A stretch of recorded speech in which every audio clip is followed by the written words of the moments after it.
வணக்கம். என் பெயர் நா மௌலிகா ஸ்ரீ. நான் elite team. K Dhanashree from LIT.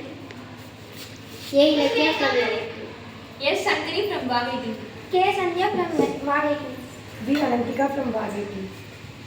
So இன்னைக்கு எங்களோட ப்ராஜெக்ட் நேம் பார்த்தீங்கன்னா automatic plant watering system. So இது எதுக்கு யூஸ் ஆகுது பார்த்தீங்கன்னா, நம்ம வந்துட்டு இப்போ தண்ணி பாய்ச்சறதுக்கெல்லாம் வந்துட்டு நம்ம சுவிட்ச் போட்டு அப்படி தான் வந்துட்டு நம்ம பண்ணிட்டு இருந்தோம். ஆனால் இது வந்துட்டு ஆட்டோமேட்டிக்காக வந்துட்டு சுவிட்செல்லாம் ஆன் பண்ண தேவையில்லை. அதுவாகவே வந்துட்டு மண் ட்ரையாக இருந்துச்சு அப்படின்னா அதுவாக தண்ணி எடுத்துக்கும். மறுபடியும் அது மாய்ஸ்சர் ஆயிடுச்சு அப்படின்னா அதுவே வந்து ஸ்டாப் ஆயிடும். ப்ராசஸ் சொல்கிறேன். இப்போ வந்து பார்த்தீங்கன்னா இங்கே ஒரு பேட்டரியை செட் பண்ணியிருக்கோம். இந்த பேட்டரியிலிருந்து நமக்கு வந்துட்டு இந்த அருடைனோ அப்படிங்கிற ஒரு மிஷினுக்கு வந்துட்டு இது சிக்னல் கொடுத்து ரிலே மாடியூலுக்கு இது சிக்னல் போயிடும். அந்த ரிலே மாடியூல் வந்து வாட்டர் பம்பை ஆன் பண்ணி விட்டு அந்த வாட்டர் வந்து பிளான்ட்ஸுக்கு ட்ரீஸ்க்கு பாஸ் ஆயிடும். அதே வந்துட்டு அது மாய்ஸ்சர் ஆயிடுச்சு அப்படின்னா மறுபடியும் வந்துட்டு அதுக்கு சிக்னல் போய் ரிலே மாடியூல் வந்து வாட்டர் பம்பை ஆஃப் பண்ணி விட்டுரும். இதுதான் எங்களுடைய ப்ராஜெக்ட்.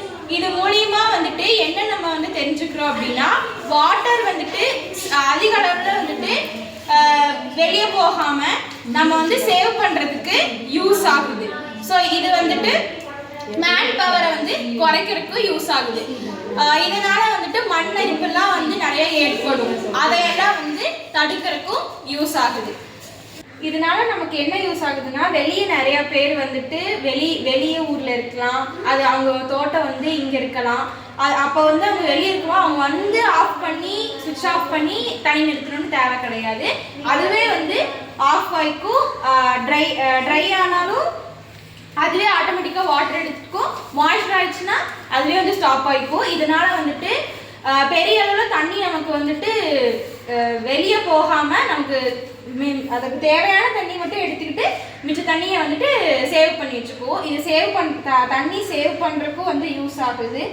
அதுவும் இல்லாமல் பார்த்தீங்கன்னா, எப்படி சொல்கிறது, உரங்கள் எல்லாம் நம்ம போட்டு வச்சுருப்போம். அந்த உரங்களுக்கு அது சரியான அளவில் தண்ணி போகாமல் இருந்திருக்கணும், அப்படியெல்லாம் இருக்கும்.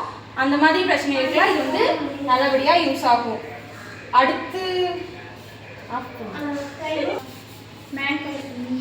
வந்து மேன் பவர் கம்மியாகுது, ஈல்டும் நமக்கு நிறையா கிடைக்குது,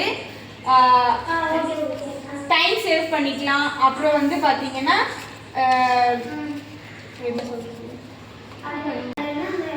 இதனால வந்துட்டு நமக்கு செடியும் வந்துட்டு ட்ரையும் ஆகாது, அதுவும் இல்லாமல் காஞ்சும் போகாது. அதுவும் இல்லாமல் வந்துட்டு ஓவரா தண்ணி போச்சுன்னா இத்து போயிடல, அந்த மாதிரி இத்து போகாமல் நம்மளுடைய செடிகளுக்கு வந்து நல்லபடியாக ஹெல்த்தாக எப்பயும் போல தண்ணி பாய்ச்சிட்டு இருக்கும். இது வந்து யூஸ்ஃபுல்லாக இருக்கும், ஃபார்மர்ஸ்க்குலாம் ரொம்ப யூஸ்ஃபுல்லாக இருக்கும். தேங்க்யூ.